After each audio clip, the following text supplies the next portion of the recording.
Muy buenas tardes. Agradecido al doctor Carlos Crespo por la iniciativa tan acertada para tratar este tema en estos momentos tan difíciles que vive el país y la humanidad en su conjunto. La temática que se nos ha encomendado por los organizadores tiene que ver con la parte de la estabilidad laboral y más aún en estos momentos tan difíciles que vive nuestro país y el mundo, reitero. Debemos enfocar este aspecto sobre dos plataformas que considero son importantes en la temática que nos ocupa. Primero, que la estabilidad laboral ya tiene una larga data en la historia del desarrollo del derecho del trabajo. Es importante identificar 4 elementos que nosotros, los laboralistas, vemos como base para el tema de la estabilidad laboral. Uno de los primeros es el Convenio 158 de la Organización Internacional del Trabajo, que establece que la garantía de la estabilidad laboral tiene que estar reflejada sobre la base de la sostenibilidad del vínculo jurídico laboral como garantía de la paz social. El segundo instrumento son los derechos fundamentales que emergen a partir de la plataforma de la propia Organización Internacional del Trabajo en los derechos fundamentales. El tercer elemento tiene que ver básicamente ya con lo que van a reflejar los derechos humanos, es decir, el derecho al trabajo es un derecho humano y descolgando de esa plataforma, por supuesto, uno de los elementos fundamentales tiene que ver con la estabilidad laboral. Y el tercer elemento ya es lo que encomienda el organismo internacional a los países. En el caso de nuestro país es la Constitución del año 2009 la que incorpora el tema de la estabilidad laboral a partir del artículo 46, apartado primero, parágrafo segundo. Este es, digamos, el esquema general sobre el cual se trabaja en el tema de la estabilidad laboral. Un poco adentrándome en el tema de la legislación comparada o el constitucionalismo comparado, podemos identificar que la mayoría de las constituciones de nuestros países, hablo por América Latina, han emulado a las constituciones europeas. Las constituciones europeas a partir de la década de los 70, la famosa Constitución Española del año 1978, las reformas que también se dieron a las constituciones francesa, alemana durante la década de los 80, han sido importantes para incorporar el tema de la estabilidad laboral. En América Latina, decía, sí se ha emulado este tema a partir de varias iniciativas, la Constitución peruana la modificación de la Constitución peruana del año 94, también tenemos la Constitución brasilera, que ya de mayor data expresa el tema de la estabilidad laboral, la Constitución Federal Argentina también es la que identifica este tema, y reitero en el caso nuestro el artículo 46, apartado primero, parágrafo segundo de nuestra Constitución. Pero hay un precedente importante, distinguidos jóvenes universitarios y colegas abogados, que debemos nosotros identificar a partir de lo que viene a ser nuestra Constitución. Han habido precedentes, dos elementos normativos que han manejado el tema de la estabilidad laboral. Primero es el decreto 23570 de 26 de julio del año 93, disposición normativa que incorpora una modificación al artículo primero de la Ley General del Trabajo y determina de manera sustantiva el concepto del principio de la primacía de la realidad, es decir, que prima más lo real concreto frente a lo formal abstracto en la conformación de los elementos de, digamos, constitución del vínculo jurídico laboral.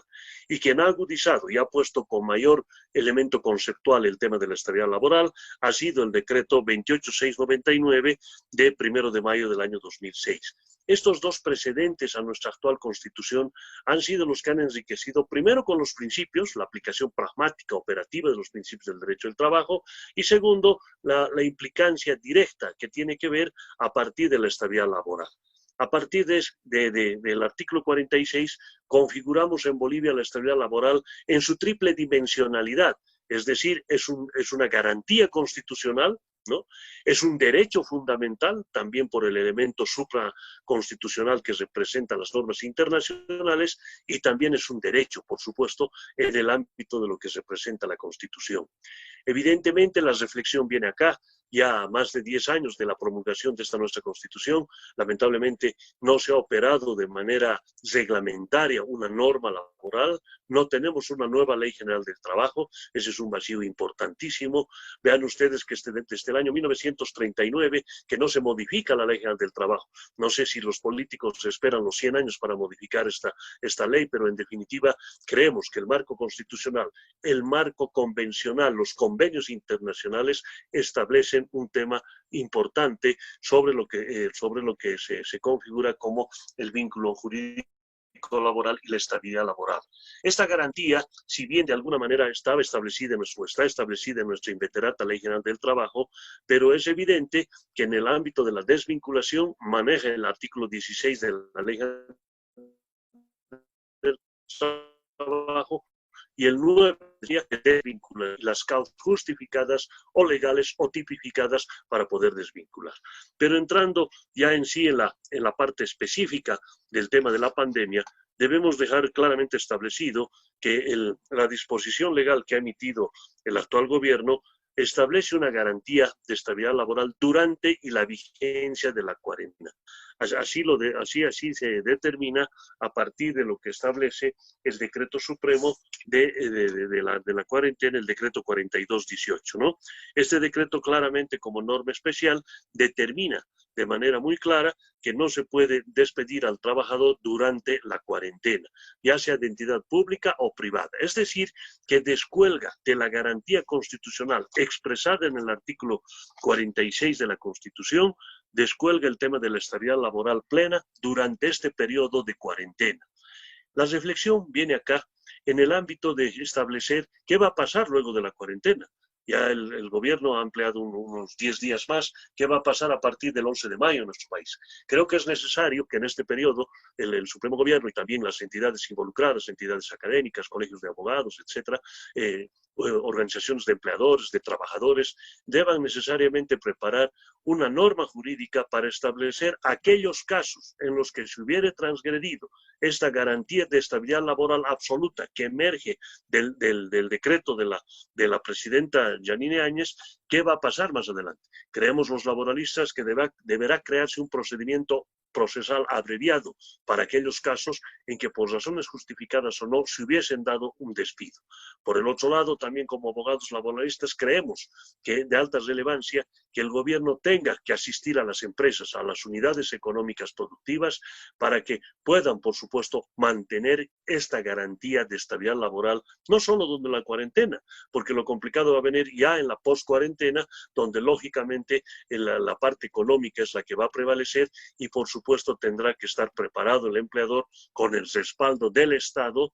¿Para qué? Para hacer frente a mantener la garantía de estabilidad laboral y emulando al convenio 158, que la garantía de estabilidad laboral, es la única garantía de la paz social. Consecuentemente, y esto deviene además del convenio de Filadelfia del año 1942, es importante que sustantivamente abogados, empresarios, trabajadores y fundamentalmente el gobierno, diseñemos de aquí en adelante una plataforma sobre la cual procesalmente se pueda garantizar esta estabilidad. Esa plataforma parte de lo económico, parte de la labor del Estado, parte del desprendimiento de los trabajadores y por supuesto también partirá de una iniciativa de los que estamos involucrados en el derecho laboral. Creo con eso haber cumplido, doctor Crespo, en este ámbito de lo que establece la estabilidad laboral en lo que me ha encomendado usted. Estoy atento a cualquier interrogante. Muchas gracias. Muchísimas gracias, doctor. Les comento que esta sesión va a ser grabada y que vamos a poder tener un espacio de foro posterior. Entonces, doy la palabra ahora. Muchísimas gracias, doctor Campero. Paso con el doctor Delpic, que es abogado nuestro, docente y especialista en temas laborales. Ahora activo al doctor Delpic. Perfecto. Hola, no sé si se me escucha bien. Se le escucha perfecto, doctor. La imagen estaba mal. Ok. A ver, no importa si es que no se me ve, igual puedo hablar Perfecto. Como guste. Ofreciendo disculpas a los asistentes por el problema que había en mi cámara, que creo que usted pudo advertir. Bueno, yo creo que en la crisis esta del coronavirus y la COVID-19 son las que han desencadenado una situación realmente inesperada a nivel del mundo entero. Primera vez, yo creo, en la historia de la humanidad que estamos viviendo algo de esto. Y tal vez por eso se piensa que el teletrabajo tiene su inicio en esta crisis, en este problema. Pero la verdad es que no es así. El teletrabajo ya tiene bastantes años de existencia en el mundo entero y es consecuencia, esto es bueno dejarlo en evidencia, de un larguísimo proceso que se llama globalización, que comenzó, según el autor argentino Aldo Ferrer, en 1492, cuando se detuvo el proceso que existía hasta entonces, que era el de localización. O sea, comenzó un proceso de deslocalización, una manera nueva de entender el significado del concepto espacio. Por ejemplo, el día de hoy, La Paz, la ciudad de La Paz ocupa un lugar en el espacio, la ciudad de Oruro ocupa otro lugar en el espacio del territorio boliviano, y entre La Paz y Oruro hay otro espacio. Este no era el concepto que había en la Edad Media, a finales de la Edad Media, sino que había locales determinados, lugares determinados. Esto comenzó en 1492, ha seguido un largo desarrollo, atravesando etapas de uno y otro tipo, pero naturalmente, a partir de los años 70 del siglo pasado, ha surgido otro proceso importantísimo que tiene mucho que ver con el teletrabajo, y es el tremendo desarrollo de lo que se llaman las TICs, tecnologías de la información y de la comunicación. Este desarrollo ha dado lugar al proceso de digitalización, por el cual los seres humanos estamos en condiciones de convertir en información, estamos en condiciones de digitalizar textos, imágenes y sonidos. Por el momento no se puede digitalizar cuerpos físicos, cuerpos humanos. No sabemos qué pasará en el futuro, pero el día de hoy sí se puede convertir en información, textos, imágenes y sonidos, decodificar esa información y reconstruir los textos, imágenes y sonidos digitalizados. Esto se ve en un montón de situaciones, por ejemplo, la música en streaming, el compartir videos, compartir información, cosas que ciertamente hace relativamente poco tiempo no había, estamos hablando de 50 años atrás, pero que el día de hoy sí tienen un pleno desarrollo.